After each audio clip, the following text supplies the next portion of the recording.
Di sebuah pesantren tua yang teduh dan damai, tinggallah seorang santri kecil bernama Alif. Usianya baru 10 tahun, namun ia sudah dikenal sebagai anak yang rajin dan sopan. Di kepalanya, selalu terpasang sebuah peci hitam yang kainnya sudah mulai pudar warnanya, bahkan di bagian ujungnya sudah agak usang dan tipis. Meski begitu, bagi Alif, peci itu adalah mahkota terindahnya, pemberian mendiang kakeknya, yang selalu ia pakai dimanapun ia pergi, termasuk saat menjalankan tugas hariannya. Setiap sore, setelah selesai mengaji, tugas Alif adalah menimba air dari sumur tua yang terletak di ujung halaman pesantren. Air itu nantinya akan digunakan untuk wudhu teman-temannya, untuk memasak di dapur, serta menyiram tanaman di sekitar masjid. Dengan penuh semangat, Alif berjalan membawa 2 buah ember kayu yang ukurannya sedikit lebih besar dari tubuh mungilnya. Angin sore sedikit menerpa, membuat peci hitam usang di kepalanya sedikit meleser ke samping, namun Alif segera membetulkannya sambil tersenyum kecil. Sesampainya di pinggir sumur, Alif meletakkan ember-ember itu. Ia menggulung lengan baju koko yang sederhana, lalu menarik tali timba yang terikat pada gayung besar dari kayu. Krek, krek. Suara tua sumur terdengar berirama mengikuti gerakan tangan Alif. Badannya yang kecil harus berusaha sekuat tenaga untuk menarik ember berisi air yang berat itu naik. Keringat mulai membasahi dahinya, namun ia tak pernah mengeluh. Ia teringat pesan kakeknya dulu, Alif, tugas kecil yang kau kerjakan dengan ikhlas, nilainya akan besar di sisi Allah. Saat air bening itu naik dan dituangkannya ke dalam ember, pantulan wajah Alif terlihat di permukaan air. Di atas bayangan wajahnya, terlihat bayangan peci hitam kesayangannya. Meski usang dan tak lagi baru, peci itu selalu mengingatkannya untuk bekerja dengan jujur dan rendah hati. Alif mengisi ember demi ember hingga penuh, lalu ia mengangkatnya perlahan. Air yang sedikit tumpah membasahi bagian bawah bajunya, namun ia tetap berjalan tegap menuju tempat penampungan air. Beberapa teman santri lain yang lewat menyapa, Alif, mari istirahat dulu. Peci dan bajumu sudah basah keringat. Alif hanya tersenyum ramah, sambil membetulkan kembali pecinya yang kembali agak miring. Terima kasih ya, nanti saja. Masih ada sedikit lagi yang harus diisi, biar nanti malam teman-teman tidak kekurangan air untuk wudhu. Hari demi hari, Alif terus melakukan tugas itu dengan setia. Peci hitamnya semakin lama semakin usang, pinggirannya mulai berumbai, namun semangat dan ketulusan hati Alif justru semakin kuat. Ia sadar, bukan pakaian baru atau barang mewah yang membuat dirinya bernilai, melainkan amal dan ketekunan dalam melayani sesama. Suatu hari, kiai pesantren melihat Alif yang sedang berjuang menimba air dengan keringat bercucuran dan peci hitam usang di kepalanya. Sang kiai tersenyum haru, lalu mendekat dan mengusap kepala Alif. Alif, kata kiai lembut, pecimu memang sudah tua dan usang, tapi di bawah peci itu ada hati yang bersih dan niat yang suci. Cahaya kebaikanmu justru bersinar lebih terang dari siapapun di sini. Sejak saat itu, Alif semakin menyayangi peci hitamnya.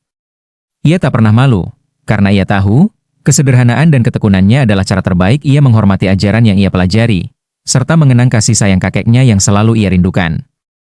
Dan setiap kali ia menimba air, ia selalu berdoa semoga setiap tetes air yang ia ambil menjadi berkah bagi dirinya, bagi teman-temannya, dan bagi semua orang yang ia sayangi. Hari-hari berlalu, dan kabar tentang Alif semakin dikenal di seluruh pesantren.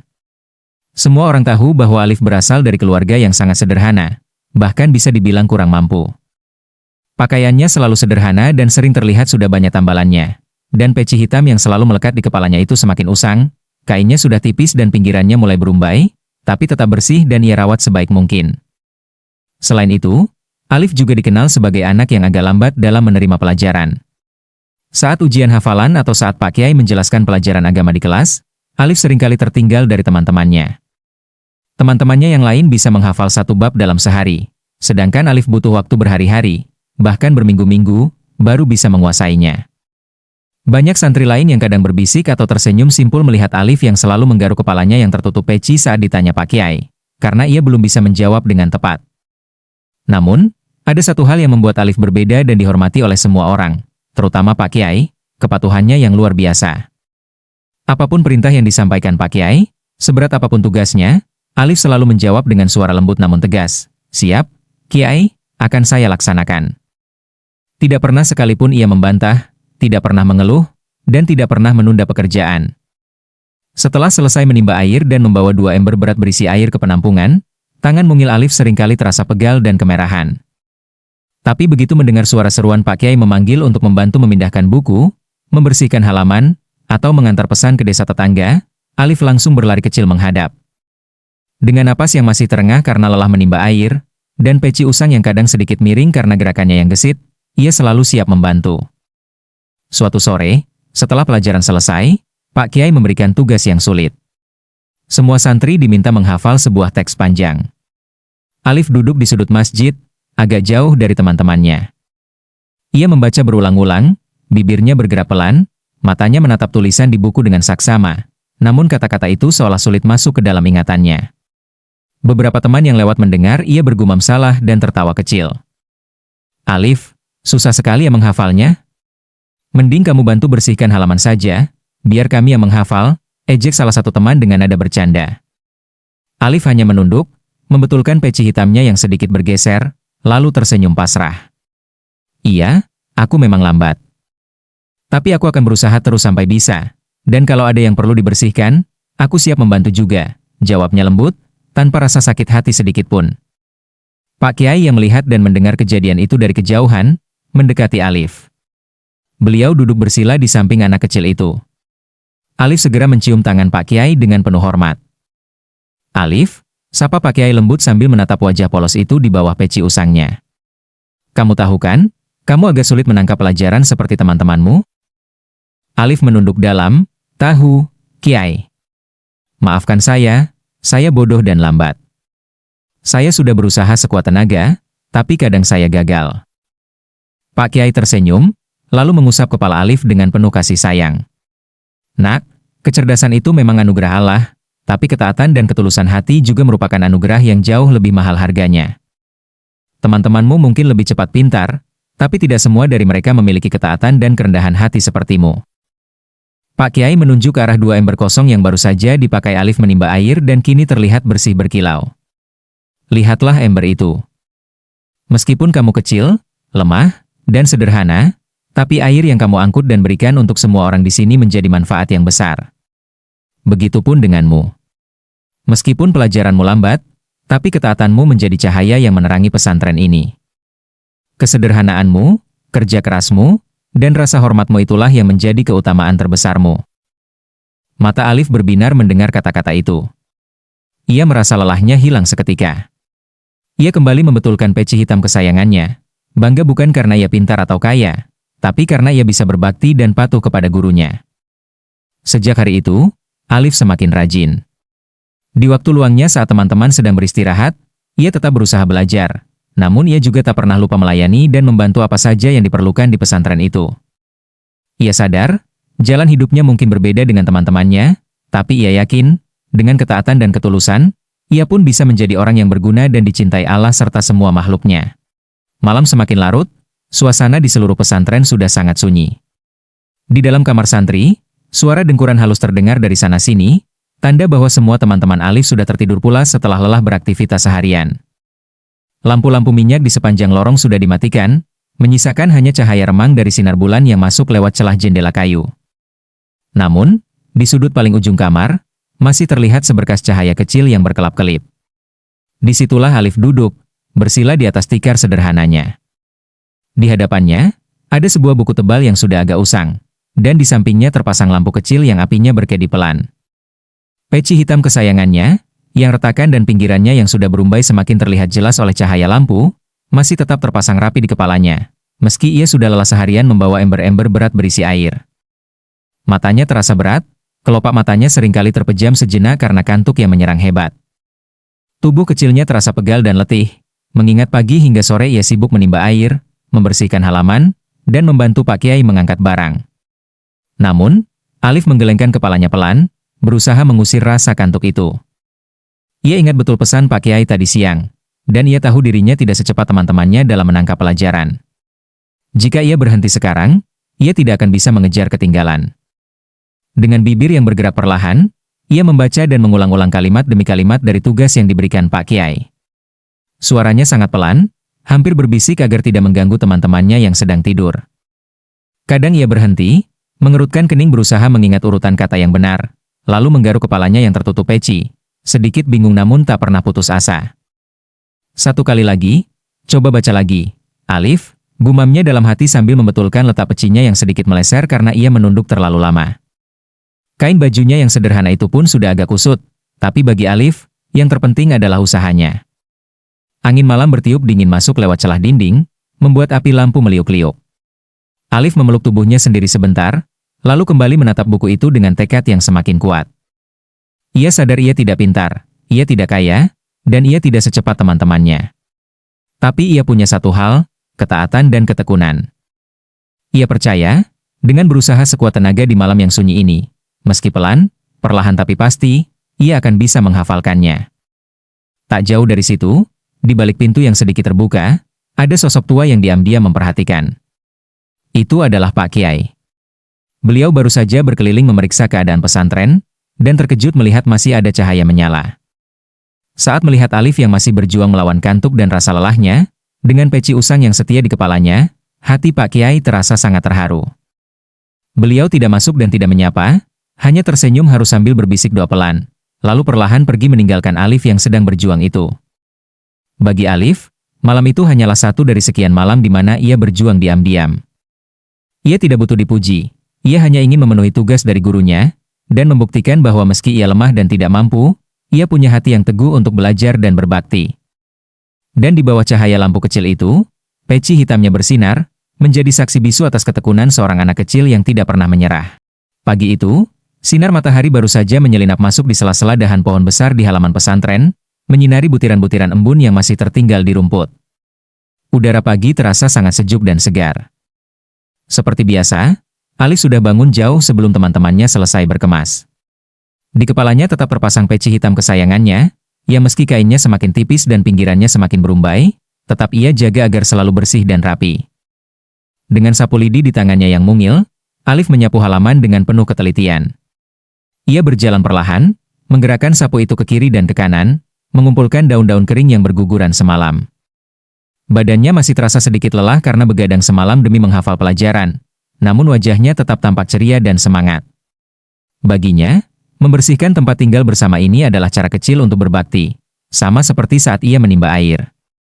Ia tidak pernah mengeluh, meski kadang tangannya terasa perih atau punggungnya terasa pegal. Saat ia sedang sibuk menyapu di dekat serambi masjid, terdengar suara panggilan yang lembut namun tegas, memanggil namanya. Alif. Alif segera berhenti menyapu. Ia membalikkan badan dengan cepat, dan melihat Pak Kiai berdiri tidak jauh darinya, tersenyum ramah. Dengan tergesa-gesa namun sopan, Alif meletakkan sapu lidinya, membetulkan posisi peci hitamnya agar lebih tegak, lalu berjalan menghampiri sambil menundukkan pandangan tanda hormat. Sesampainya di hadapan Pak Kiai, ia segera mencium tangan gurunya itu dengan penuh rasa sayang dan takzim. Ada apa yang Kiai perlukan? Apakah ada tugas lain yang harus saya kerjakan? Tanya Alif pelan, siap melaksanakan apa saja perintah yang diberikan. Pak Kiai tersenyum makin lebar, lalu mengajak Alif duduk bersila di bangku kayu tua di pinggir halaman. Beliau menatap wajah polos anak kecil itu, lalu berkata, tidak ada tugas berat hari ini, nak. Kiai hanya ingin berbicara sedikit denganmu. Tadi malam, Kiai melihatmu dari kejauhan saat kau masih belajar sendirian di kamar, saat teman-temanmu sudah lelap tertidur. Wajah Alif sedikit memerah. Ia menundukkan kepalanya, memainkan ujung bajunya yang sederhana. Maafkan saya, Kiai. Saya harus berusaha lebih keras, karena saya lambat sekali menangkap pelajaran. Saya takut mengecewakan Kiai. Pak Kiai menggeleng pelan, lalu mengusap kepala Alif di bawah peci usangnya itu dengan penuh kasih sayang. Alif, dengarkan baik-baik apa yang akan Kiai sampaikan. Kau tahu kan, di halaman ini ada banyak pohon? Pak Kiai menunjuk ke arah pohon-pohon besar yang rindang di sekitar mereka. Lihatlah pohon-pohon itu. Ada pohon kelapa yang tumbuh lurus menjulang tinggi, berbuah lebat, dan tumbuhnya cepat. Ada juga pohon nangka atau pohon mangga. Tapi lihat juga pohon jati di ujung sana. Pohon jati itu tumbuhnya sangat lambat, nak. Butuh bertahun-tahun baru ia menjadi besar dan tinggi. Tapi, tahukah kau? Kayu pohon jati itulah yang paling keras, paling kuat, dan paling awet. Kayunya berharga mahal, dipakai untuk membangun rumah besar dan masjid yang kokoh. Sedangkan pohon yang tumbuh terlalu cepat, kayunya seringkali lunak, mudah lapuk, dan tidak tahan lama. Pak Kiai berhenti sejenak, membiarkan kata-katanya meresap ke hati Alif, lalu melanjutkan lagi. Begitu juga dengan ilmu dan akhlak. Ada anak yang cerdas, cepat paham, dan cepat hafal, secepat pohon yang tumbuh tinggi. Itu anugerah yang indah. Tapi ada juga anak sepertimu, yang lambat memahami, perlahan menghafal, dan butuh waktu lama untuk mengerti. Namun, karena kau berusaha keras, belajar sungguh-sungguh, dan tidak pernah menyerah, ilmu itu akan masuk dan melekat kuat di hatimu, sama seperti kayu jati yang keras dan kokoh. Ilmu itu tidak mudah hilang, tidak mudah lupa, dan akan menjadi bekal yang sangat berharga bagimu kelak. Pak Kiai mengambil sebutir pasir kecil dari tanah di sampingnya, lalu menunjuk ke arah sumur tua tempat Alif biasa menimba air. Lihatlah sumur itu, Alif. Airnya jernih dan sejuk, menjadi sumber kehidupan kita semua. Air itu tidak datang seketika meluap keluar. Ia harus ditarik, harus ditimba, sedikit demi sedikit. Tapi air itulah yang menjadi manfaat besar bagi semua orang di sini. Begitu juga ketaatanmu. Kau mungkin merasa tugasmu hanya menyapu, menimba air, atau membantu hal-hal kecil. Tapi tahukah kau? Ketaatanmu itu seperti air sumur itu. Sedikit demi sedikit, namun memberi manfaat yang luas, menyejukkan hati orang lain, dan menjadi berkah yang mengalir terus-menerus. Dan lihatlah peci hitammu ini, kata Pak Kiai sambil menunjuk ke kepala Alif. Kainnya sudah usang, warnanya sudah pudar, dan bentuknya sudah tidak sempurna lagi. Tapi justru disitulah letak keindahannya. Ia tidak mementingkan kemegahan, tapi ia tetap setia menutup kepalamu dimanapun kau berada, menjaga kehormatanmu, dan menjadi tanda kesederhanaan. Begitupun dirimu, Nak. Kau tidak perlu malu karena tidak punya banyak harta atau tidak sepintar teman-temanmu. Kesederhanaanmu, kerendahan hatimu, dan ketaatanmu itulah mahkotamu yang sesungguhnya. Itu jauh lebih berharga daripada segala kepintaran yang sombong atau kekayaan yang berlimpah. Mata Alif berkaca-kaca mendengar nasihat itu. Ia mengangkat wajahnya, menatap Pak Kiai dengan rasa hormat dan kasih sayang yang mendalam. Hati kecilnya yang dulu sering merasa rendah diri dan sedih karena merasa lemah dan bodoh, kini terasa penuh dengan kekuatan dan ketenangan. Terima kasih, Kiai. Ucap Alif dengan suara bergetar namun tegas. Sekarang saya mengerti. Saya akan terus berusaha menjadi seperti pohon jati yang kuat, seperti air sumur yang bermanfaat, dan tetap sederhana seperti peci kesayangan saya ini. Pak Kiai tersenyum puas, lalu mengangguk bangga. Baguslah, Nak. Ingatlah, di sisi Allah, nilai seseorang tidak dilihat dari seberapa pintar ia atau seberapa kaya ia, melainkan dari seberapa tulus hatinya, seberapa giat usahanya, dan seberapa patuh ia kepada perintahnya. Lanjutkanlah tugasmu, dan teruslah belajar dengan semangat yang sama. Pagi itu, halaman pesantren menjadi jauh lebih indah di mata Alif. Ia kembali memegang sapu lidinya, dan setiap kali ia menyapu, ia merasa seolah-olah ia sedang menyapu bersih segala rasa rendah diri dan rasa malas dari hatinya. Dengan peci hitam usangnya yang tetap tegak di kepala, Alif melangkah dengan lebih berani, lebih percaya diri, dan semakin yakin bahwa jalan sederhana yang ia tempuh ini adalah jalan yang penuh berkah. Alif yang tetap sederhana. Sudah 10 tahun berlalu sejak Alif pertama kali menginjakkan kakinya di pesantren itu. Waktu bergulir begitu cepat, mengubah banyak hal di sekelilingnya. Teman-teman seangkatannya yang dulu belajar bersamanya kini sudah banyak yang lulus. Ada yang menjadi guru, ada yang menjadi ahli agama yang terkenal, ada pula yang kembali ke desa masing-masing untuk mengajarkan ilmu yang didapat. Mereka semua kini tampak gagah, berpakaian rapi, dan ilmunya luas. Namun, jika kamu mencari sosok Alif di antara mereka, kamu akan menemukan hal yang sama persis seperti 10 tahun yang lalu. Alif kini sudah bukan lagi anak kecil. Tubuhnya tumbuh menjadi pemuda yang tinggi besar dan tegap. Bahunya lebar, tangannya kasar dan kuat karena bertahun-tahun melakukan pekerjaan berat. Namun, di kepalanya masih terpasang peci hitam yang sama. Peci yang dulu sudah usang, kini sudah terlihat sangat jelek, kainnya tipis sekali, pinggirannya penuh rumbai-rumbai, warnanya pudar dan ada bagian yang sudah berlubang kecil. Namun tetap ia pakai dengan setia dan hormat. Pagi-pagi sekali, sebelum matahari terbit, Alif sudah terlihat di halaman pesantren. Dengan sapu lidi yang gagangnya kini terasa kecil di tangannya yang besar, ia berjalan menyapu setiap sudut halaman, membersihkan daun-daun kering yang berguguran, persis seperti yang ia lakukan 10 tahun silam. Gerakannya masih sama, penuh ketelitian dan ketenangan. Setelah halaman bersih, ia berjalan menuju sumur tua di ujung halaman. Ia membawa 2 ember besar yang kini terasa jauh lebih kecil dibandingkan tubuhnya yang kekar. Ia menimba air satu demi satu, mengisi bak penampungan hingga penuh, agar cukup untuk keperluan wudhu, masak, dan mandi seluruh santri. Pekerjaan itu sudah menjadi napas hidupnya. Tak pernah sekalipun ia tinggalkan selama 10 tahun itu. Tapi, ada satu hal yang tak berubah dari diri Alif, kemampuannya menerima pelajaran. Meski sudah belajar puluhan tahun, mendengar ceramah Pak Kiai setiap hari, dan berusaha sekuat tenaga, Alif tetaplah sama seperti dulu. Ia masih dianggap bodoh dan lambat paham. Banyak teman-temannya yang sudah hafal kitab-kitab besar, pandai berdebat, dan mengerti hukum agama dengan rinci, sedangkan Alif masih kesulitan menghafal ayat-ayat pendek atau memahami penjelasan sederhana. Jika ditanya tentang pelajaran, ia hanya akan diam menunduk, menggaruk kepalanya yang tertutup peci usang itu, dan mengaku tidak tahu. Banyak orang dari luar pesantren atau tamu yang datang seringkali heran dan berbisik-bisik. Sudah 10 tahun di sini, kok masih begini saja? Belum pintar juga. Sia-sia saja dia belajar di sini, kata seseorang. Lihat saja, kerjanya cuma menyapu dan menimba air. Padahal sudah besar dan dewasa. Ilmunya tak ada, cuma tenaganya saja yang dipakai, sahut yang lain sambil tersenyum meremehkan. Kadang ada santri baru yang bertanya dengan polos, "Mas Alif, sudah lama sekali ya di sini? Kenapa belum pulang atau mengajar di desa sendiri seperti yang lain?"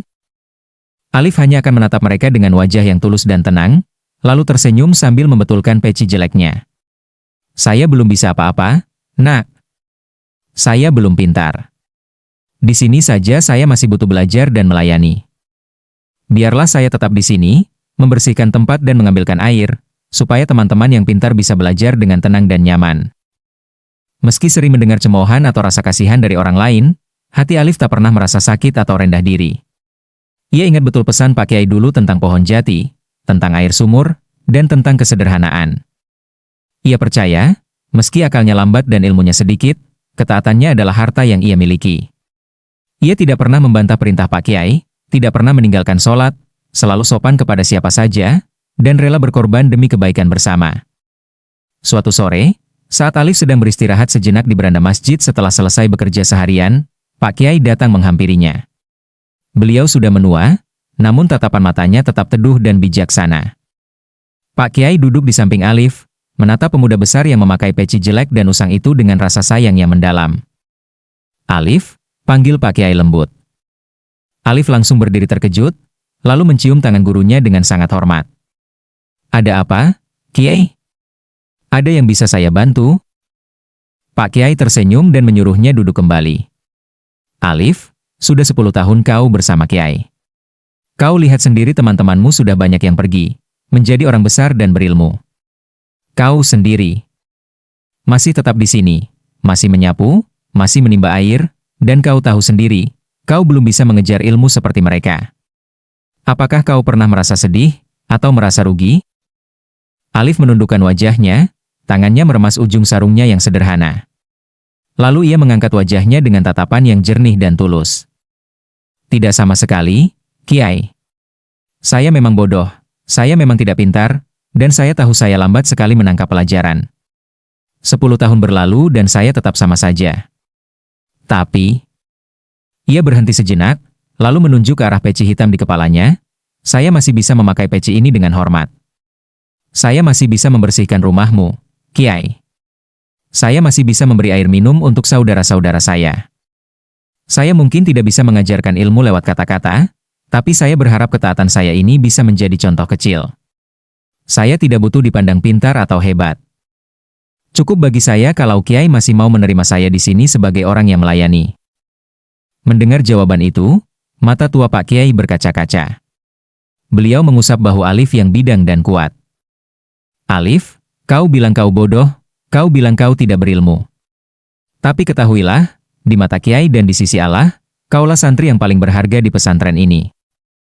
Pak Kiai menunjuk ke arah halaman yang bersih dan sumur yang airnya selalu melimpah. "Teman-temanmu yang pintar itu ibarat lampu yang terang benderang, menerangi banyak orang.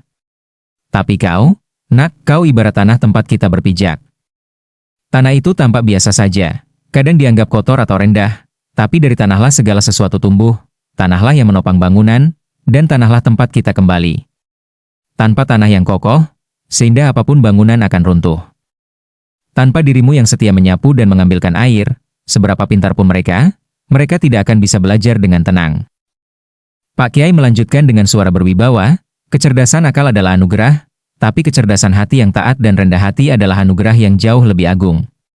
Kau tidak berubah dalam hal kepintaran, kau masih sama seperti dulu. Tapi ketahuilah, ketetapan hatimu, kesetiaanmu, dan kesederhanaanmu yang tak berubah itulah ilmu tertinggi yang tidak dimiliki semua orang pintar. Alif hanya diam mendengarkan, hatinya penuh dengan kedamaian. Ia kembali membetulkan posisi peci hitamnya yang jelek dan usang itu, merasa bangga. Ia sadar, ia memang tidak akan pernah menjadi ulama besar atau orang pintar. Ia akan tetap menjadi Alif yang sederhana, yang menimba air dan menyapu halaman sampai kapanpun. Namun, ia juga sadar, keberadaannya yang sederhana itu memiliki arti yang sangat besar, jauh lebih besar daripada apa yang bisa dilihat atau dipahami oleh orang lain. Matahari mulai terbenam, menyinari sosok besar Alif yang berdiri tegak dengan peci usangnya, siap kembali melanjutkan tugasnya.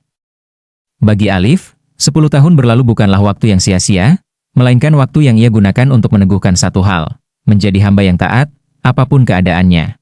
Cahaya ilmu di malam sunyi. Malam itu, suasana di kamar santri senyap sekali.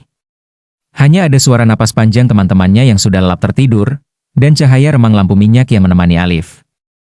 Tubuhnya yang besar dan kekar duduk bersila di atas tikar, kembali menekuni kitab di hadapannya. Peci hitamnya yang sudah sangat usang, berumbai, dan warnanya pudar masih setia menempel di kepalanya. Lagi-lagi, ia berjuang. Sudah 10 tahun ia berusaha, namun kata-kata dan makna di dalam kitab itu terasa masih sulit sekali masuk ke dalam akal pikirannya. Berkali-kali ia baca, berkali-kali ia ulang, namun ia tetap merasa sama saja, belum paham, belum bisa menguasai seperti teman-temannya yang lain. Keringat dingin mulai membasahi pelipisnya, bukan karena lelah fisik, tapi karena hati kecilnya yang kadang merasa berat. Ya Allah, saya tahu saya bodoh, saya lambat, dan saya tidak pintar. Tapi saya ingin mengerti ajaran MU. Saya ingin melaksanakan perintah Kiai dengan benar. Berilah saya sedikit saja kemampuan untuk memahami, doanya dalam hati sambil menundukkan wajah yang gagah itu. Matanya yang indah namun penuh kesungguhan menatap lekat-lekat tulisan di hadapannya, berusaha sekuat tenaga untuk menangkap maknanya. Saat itu juga, di tengah keheningan malam dan kesungguhan hatinya yang mendalam, tiba-tiba terjadi sesuatu yang ajaib. Dari arah langit, menembus celah jendela kayu yang terbuka perlahan, turunlah seberkas cahaya yang sangat terang, berkilauan persis seperti bintang yang jatuh namun lembut sekali cahayanya.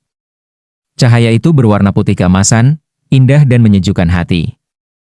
Cahaya itu tidak menimpa lantai, tidak menimpa kitab yang sedang dibacanya, namun melayang perlahan menuju kepala Alif, tepat di atas peci hitamnya yang jelek dan usang itu. Perlahan namun pasti, cahaya itu menyelimuti kepalanya, lalu meresap masuk pelan-pelan ke dalam dirinya. Sekejap saja, rasa berat dan kabur yang selalu ia rasakan saat belajar, lenyap begitu saja. Alif tertegun. Ia mengusap kepalanya sendiri dengan tangan besarnya, merasa ada sesuatu yang berbeda. Ia kembali menatap tulisan di kitab itu. Ajaib. Semua kata-kata yang dulu sulit dipahami, yang dulu berputar-putar tak beraturan di kepalanya, kini terlihat begitu jelas, begitu terang, dan maknanya langsung masuk ke dalam hati dan ingatannya. Seolah ada cahaya besar yang menyalakan pelita di dalam pikirannya yang dulu gelap. Apa yang dulu butuh waktu berhari-hari bahkan bertahun-tahun untuk sedikit ia pahami, kini hanya dibaca sekali atau 2 kali langsung ia mengerti sampai ke akar-akarnya. Segala pertanyaan yang selama 10 tahun selalu menggantung dan tak ia jawab, kini jawabannya muncul begitu saja, jernih dan lengkap. Itulah anugerah dari Allah Subhanahu wa Ta'ala. Allah yang Maha Mengetahui, yang Maha Memberi, memberikan karunia ilmu pengetahuan langsung kepada Alif, bukan karena ia pintar, bukan karena ia pandai, melainkan karena ketulusan hatinya, ketaatannya yang tak pernah goyah, dan kesungguhan berusahanya yang tak pernah mengenal kata menyerah.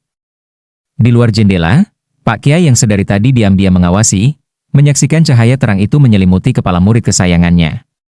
Air mata haru menetes di pipi keriput Pak Kiai yang semakin tua itu.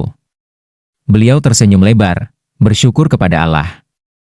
Nasihat-nasihat beliau dulu, perumpamaan tentang pohon jati, tentang air sumur, dan tentang tanah, kini terbukti kebenarannya. Alif diam sejenak, hatinya bergetar hebat. Ia merasa dirinya sama saja, tetaplah Alif yang sederhana, yang suka menyapu dan menimba air. Namun kini, di balik ketampanan dan tubuh kekarnya, tersimpanlah ilmu yang luas, dalam, dan jernih, yang tidak dimiliki oleh orang-orang yang hanya pintar akal namun kurang hati. Malam itu berakhir dengan perubahan besar. Alif bukan lagi santri yang dianggap bodoh dan lambat. Ia menjadi pemuda yang sangat berilmu, sangat paham, dan sangat mengerti, namun tetap memegang teguh kesederhanaannya. Ia tetap memakai peci hitam usang yang sama, tetap bangun pagi-pagi untuk menyapu halaman, dan tetap menimba air dari sumur tua itu. Kini, setiap gerakannya, setiap kata yang keluar dari mulutnya, penuh dengan hikmah dan cahaya ilmu yang Allah berikan. Ia membuktikan bahwa ketaatan dan ketulusan adalah kunci utama untuk membuka pintu rahmat dan ilmu dari Allah Subhanahu wa Ta'ala. Alif dan amanah ilmu. Keesokan harinya, sinar matahari pagi masuk menyelinap lewat celah-celah jendela pesantren, menyinari halaman yang bersih tak berdebu, hasil sapuan tangan Alif yang sudah ia lakukan sebelum orang lain bangun. Seperti biasa, setelah selesai menimba air dan mengisi penampungan, Alif hendak bergegas ke dapur untuk membantu mempersiapkan sarapan, saat tiba-tiba ada salah satu santri tua datang memanggilnya dengan wajah cemas. "Mas Alif, Pak Kiai memanggilmu, beliau sedang di kamar." Beliau terlihat kurang sehat sejak bangun tadi, badannya panas dan lemah sekali, ujar santri itu tergopoh-gopoh. Hati Alif langsung berdebar kencang. Tanpa membuang waktu, ia berjalan langkah panjang menuju kamar Pak Kiai. Tubuhnya yang besar dan kekar membuat langkahnya terasa berat karena rasa khawatir. Sesampainya di sana, ia melihat Pak Kiai yang sudah semakin tua itu berbaring di atas kasur sederhananya. Wajahnya pucat, napasnya terdengar agak berat, namun matanya masih bersinar teduh seperti biasa. Alif segera mendekat, berlutut di sisi tempat tidur, lalu mencium tangan keriput gurunya itu dengan penuh hormat. "Kiai, ada apa? Bagaimana keadaan Bapak? Apa yang bisa Alif bantu?" Suaranya terdengar cemas. Pak Kiai tersenyum lemah, mengusap tangan besar Alif. "Alif, pagi ini Bapak merasa badan tidak enak. Tulang-tulang tua ini rasanya sakit semua. Sepertinya Bapak harus beristirahat hari ini. Tapi, jam pelajaran di masjid sebentar lagi akan dimulai. Semua santri sudah menunggu untuk diberi pengajian." Pak Kiai menatap mata Alif lekat-lekat, lalu berkata dengan suara pelan namun tegas, "Kali ini, Bapak ingin kamu yang menggantikan Bapak mengajar mereka. Kamu yang akan menjelaskan kitab dan menasihati adik-adikmu hari ini." Duk, duk, duk. Jantung Alif seakan berhenti berdetak sekejap, lalu berpacu jauh lebih kencang dari biasanya. Wajahnya yang tampan berubah pucat karena kaget.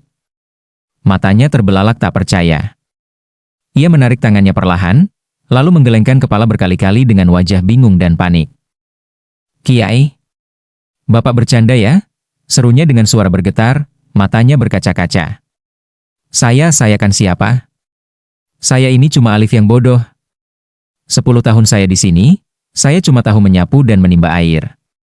Semua orang tahu saya lambat, saya tidak paham apa-apa, saya tidak punya ilmu apa-apa dibandingkan teman-teman yang lain. Bagaimana mungkin saya yang mengajar? Saya takut salah bicara, takut menyesatkan, takut tidak bisa menjawab pertanyaan mereka. Kiai, tolong jangan begini, saya tidak mampu. Rasa rendah diri yang dulu pernah ia rasakan kembali menyerbu masuk, meski semalam ia telah dikaruniai cahaya ilmu itu. Di dalam hatinya, ia masih menganggap dirinya sama, si santri sederhana yang tidak berilmu. Ia menunduk dalam, memegang peci hitam usang di kepalanya, peci yang menjadi saksi kebodohannya selama bertahun-tahun. Pak Kiai menghela napas panjang, lalu tersenyum bijak. Beliau mengangkat tangan gemetar itu, meletakkannya di bahu Alif yang bidang dan kokoh. "Alif, dengarkan Bapak baik-baik," ucap Pak Kiai dengan suara lembut namun memaksa untuk meyakinkan. "Selama 10 tahun ini, kamu memang dianggap bodoh oleh orang lain, bahkan oleh dirimu sendiri. Tapi Bapak tahu apa yang ada di hatimu. Bapak melihat kesungguhanmu, ketaatanmu, dan ketulusanmu yang tidak dimiliki orang pintar sekalipun." Beliau mengangguk yakin, "Dan semalam, Bapak melihatnya, Nak. Bapak melihat cahaya terang itu turun ke atas kepalamu. Itu bukan cahaya biasa, itu adalah anugerah Allah. Ilmu itu bukan datang dari banyaknya bacaan atau kepintaran akal semata, tapi Allah lah yang menaruhnya di dalam hati siapa saja yang Dia kehendaki. Dan Dia telah memilihmu, Alif. Tapi Kiai, saya belum siap, saya takut." Alif masih berusaha menolak, suaranya pecah. Pak Kiai menatapnya tajam namun penuh kasih sayang. Dengar. Jangan meragukan apa yang sudah Allah berikan. Jangan meremehkan dirimu sendiri yang sudah dipilihnya. Bapak memintamu bukan karena tidak ada orang lain, tapi karena Bapak tahu kaulah yang paling pantas saat ini. Pergilah ke masjid, duduklah di tempat biasa Bapak duduk. Bicaralah apa yang kamu pahami, apa yang ada di hatimu. Serahkanlah semuanya kepada Allah, mintalah pertolongannya. Biarlah Allah yang mengatur lidahmu dan isi kepalamu. Kamu mampu, Alif, jauh lebih mampu dari yang kamu bayangkan. Kata-kata Pak Kiai masuk menusuk ke dalam sanubari Alif. Ia melihat wajah gurunya yang semakin tua itu, melihat keyakinan yang begitu besar di mata tuanya. Perlahan, rasa takutnya mulai tergantikan oleh rasa hormat dan rasa percaya. Ia sadar, ini bukan sekadar perintah, tapi sebuah amanah besar yang dipercayakan kepadanya, amanah yang ia dambakan namun tak pernah berani ia impikan. Dengan berat hati namun mulai berani, Alif mengangguk pelan. Ia mencium tangan Pak Kiai lagi, kali ini dengan rasa yang berbeda, rasa tanggung jawab yang berat namun penuh keyakinan. Baiklah, Kiai, jika ini kehendak Bapak, dan jika ini kehendak Allah, Alif beranikan diri. Alif akan pergi ke masjid. Alif serahkan semuanya kepada Allah, semoga Allah yang memberi kemampuan. Pak Kiai tersenyum puas, lalu mengangguk lemah sambil memejamkan mata karena rasa lelah mulai kembali menyerang. Itu murid Bapak yang paling hebat, pergilah, nak. Dengan langkah yang masih agak gemetar namun tegap, Alif berjalan keluar kamar. Di kepalanya masih menempel peci hitam yang jelek dan usang itu, di badannya yang besar dan kekar itu terselip ilmu yang baru saja Allah titipkan. Jantungnya masih berdetak kencang, bukan lagi karena rasa rendah diri, tapi karena rasa hormat dan kekaguman kepada Allah yang membalikan nasibnya begitu ajaib. Ia berjalan menuju masjid yang tidak jauh dari situ. Di sana, puluhan santri sudah duduk bersila rapi, menunggu Pak Kiai datang mengajar. Mereka mengobrol pelan, tertawa kecil, sambil menatap pintu masuk masjid. Tak ada satupun dari mereka yang menyangka bahwa sosok yang akan masuk dan duduk di hadapan mereka nanti adalah Alif, si santri yang selama ini hanya mereka kenal sebagai tukang sapu dan penimba air yang lambat menangkap pelajaran. Alif dan keajaiban kitab kuning. Dengan langkah yang masih sedikit gemetar namun penuh keyakinan warisan dari pesan Pak Kiai, Alif melangkah masuk ke dalam ruang pengajian. Di sana, puluhan santri sudah duduk bersila rapi, mengenakan sarung dan peci masing-masing. Suasana hening seketika saat melihat sosok Alif yang masuk. Beberapa santri saling pandang, ada yang berbisik pelan dengan wajah bingung. Loh, itu kan Mas Alif? Kenapa dia yang datang? Mana Pak Kiai? Tanya seorang santri berbisik ke temannya. Entahlah. Pak Kiai sakit mungkin. Tapi masa kita diajar sama Alif? Kan dia itu yang paling lambat, yang paling susah paham.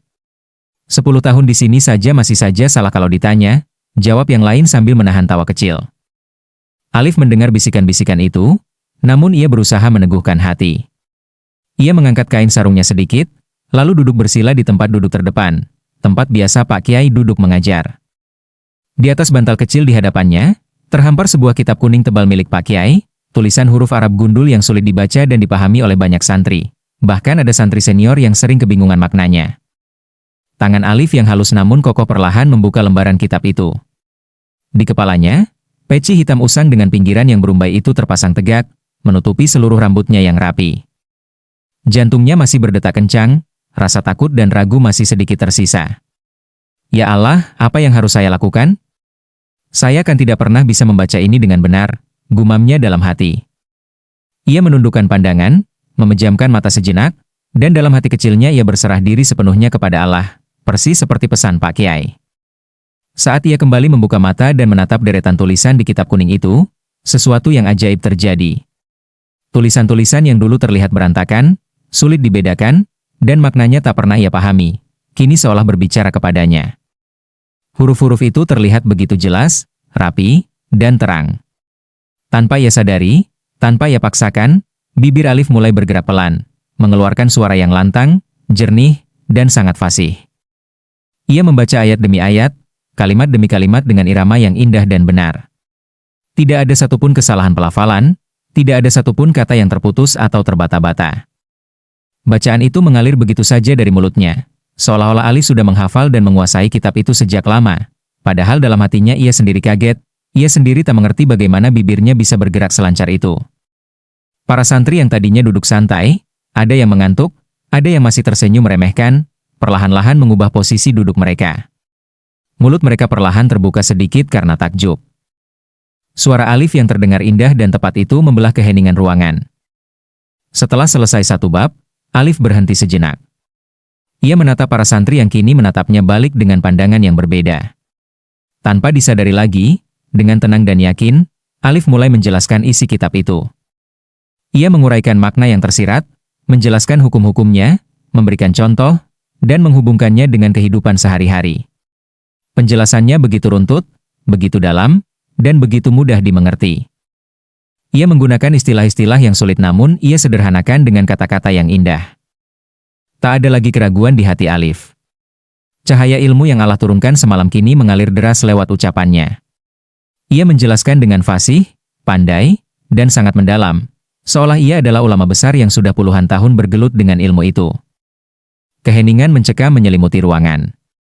Tidak ada lagi bisikan, tidak ada lagi senyum meremehkan. Semua santri, dari yang paling muda hingga yang paling senior, hanya bisa terdiam terpaku. Mereka saling pandang satu sama lain dengan mata terbelalak penuh kekaguman dan rasa tidak percaya. Apakah ini benar-benar Alif? Batin mereka serentak. Alif yang kita kenal selama 10 tahun ini? Alif yang selalu salah kalau ditanya?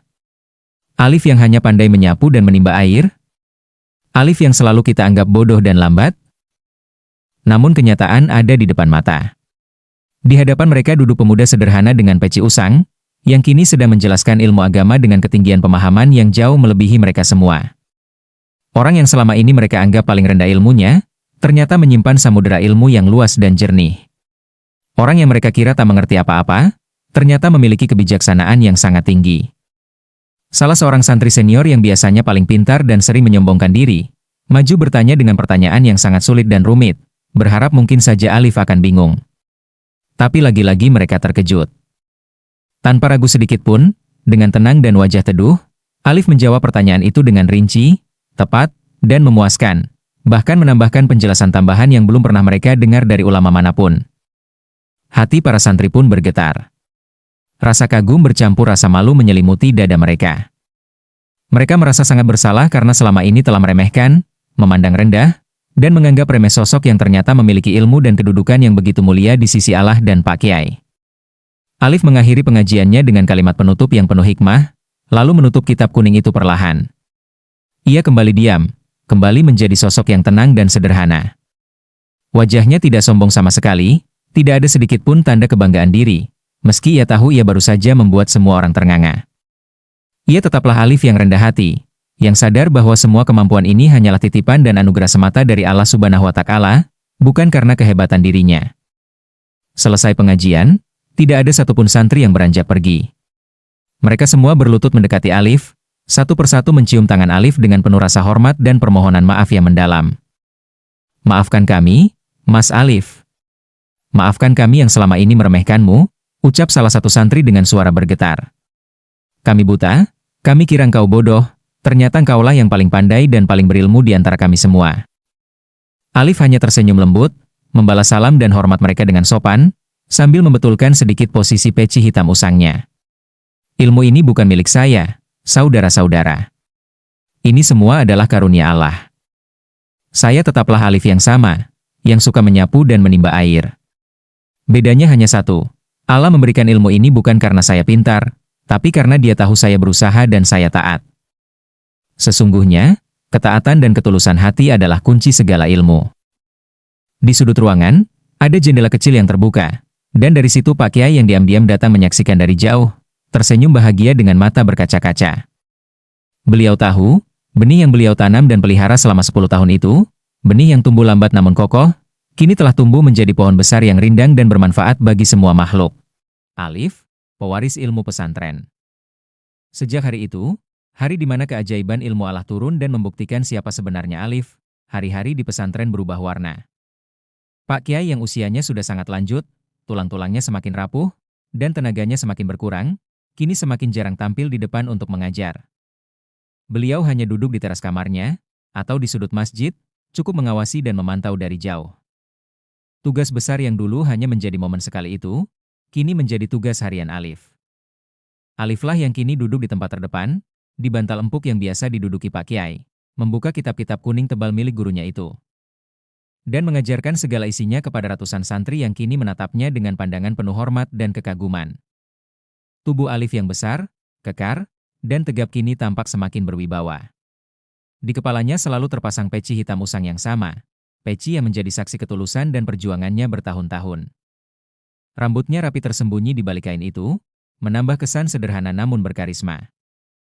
Ia selalu mengenakan baju koko lengan panjang berwarna putih bersih, sarung yang terlipat rapi, dan wajahnya yang tampan selalu memancarkan ketenangan dan cahaya ilmu. Setiap pagi, sebelum azan subuh berkumandang, Alif tetaplah Alif yang dulu dikenal. Ia bangun paling awal, menyapu seluruh halaman pesantren hingga tak ada sehelai daun pun yang tersisa, menimba air dari sumur tua yang dulu sering ia gunakan, dan mengisi bak penampungan air untuk keperluan wudhu dan mandi para santri. Tidak ada sedikit pun rasa sombong atau rasa sudah pandai di hatinya. Meski kini ia menjadi guru utama, meski ilmu yang ia miliki jauh lebih luas dan dalam dibandingkan santri manapun, ia tetap menganggap dirinya sebagai murid kecil yang beruntung diberi karunia oleh Allah. Para santri yang dulu pernah menertawakannya, yang dulu menganggapnya bodoh dan lambat, kini menjadi murid-murid yang paling setia dan paling hormat. Mereka sadar bahwa kepintaran akal saja tidak ada artinya jika tidak disertai ketulusan hati dan ketaatan. Setiap kali Alif berbicara, setiap kali ia membaca kitab dengan irama yang indah dan fasih, setiap kali ia menjelaskan makna yang sulit menjadi begitu mudah dimengerti, hati mereka bergetar.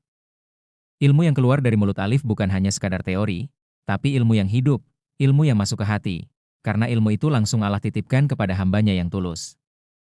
Pak Kiai yang semakin tua itu pun tersenyum bahagia melihat semua itu. Beliau tahu, pesantren ini amanah yang beliau rawat puluhan tahun kini sudah berada di tangan yang paling tepat. Seringkali, di sore hari, Alif akan duduk di sisi Pak Kiai, memijat kaki dan tangan gurunya yang sudah keriput dan gemetar, sambil bercerita tentang pelajaran hari itu, atau sekadar mendengarkan nasihat singkat yang masih tersisa dari mulut tua itu. Alif, bisik Pak Kiai suatu sore, saat matahari mulai terbenam menyinari halaman. Bapak tidak menyesal memintamu menggantikan dulu. Bahkan Bapak bersyukur. Engkau membuktikan bahwa pintu ilmu itu tidak tertutup bagi siapa saja, selama hatinya suci dan usahanya tak pernah berhenti. Alif menunduk hormat, memegang tangan keriput itu dengan kedua tangannya yang besar dan kuat. Semua ini berkat doa dan didikan Bapak. Saya ini tetaplah Alif yang sama, yang dulu sering salah jawab kalau ditanya. Yang beda cuma satu, Allah memberi, karena Dia berkehendak. Dan saya janji, Kiai, saya akan menjaga amanah ini seumur hidup saya. Saya akan tetap rendah hati, tetap menyapu, tetap menimba air, karena dari pekerjaan itulah hati saya diajarkan untuk ikhlas. Hari berganti minggu, minggu berganti bulan, dan bulan berganti tahun. Pak Kiai akhirnya hanya menghabiskan waktunya beribadah dan beristirahat, sementara Alif sepenuhnya memegang kendali pengajaran. Ia menjadi pemuda yang sangat dihormati, dikenal luas sebagai ulama muda yang berilmu sangat tinggi namun sangat sederhana. Orang-orang dari desa tetangga bahkan dari kota pun datang jauh-jauh hanya untuk belajar atau sekadar bersalaman dengan Alif, pemuda kekar dengan peci usang yang katanya memiliki cahaya ilmu yang luar biasa. Namun, di mata Alif, semuanya tetap sama. Ia tidak pernah merasa hebat. Ia selalu mengingat masa lalu, masa di mana ia dianggap sampah ilmu, masa di mana ia hanya bisa bekerja keras dan berdoa. Ia mengajarkan kepada semua santri baru satu hal yang paling utama, jangan pernah meremehkan orang lain, dan jangan pernah putus asa pada diri sendiri. Allah itu maha luas pemberiannya. Ilmu itu bukan milik orang pintar saja, tapi milik orang yang berhati tulus, rajin berusaha, dan selalu berserah diri kepadanya. Dan begitulah, kisah Alif menjadi legenda di pesantren itu. Kisah tentang santri bodoh yang ternyata menjadi yang paling pandai, kisah tentang ketulusan yang mengalahkan kepintaran, dan kisah tentang anugerah Allah yang turun kepada hambanya yang tak pernah menyerah. Di bawah bimbingan Alif yang kekar, tampan, dan berilmu itu, pesantren itu terus tumbuh, terus menyebarkan cahaya, dan menjadi tempat di mana setiap orang belajar bahwa kebesaran seseorang tidak dilihat dari seberapa cepat ia pintar, melainkan dari seberapa besar ketulusan dan ketaatannya kepada Allah dan guru.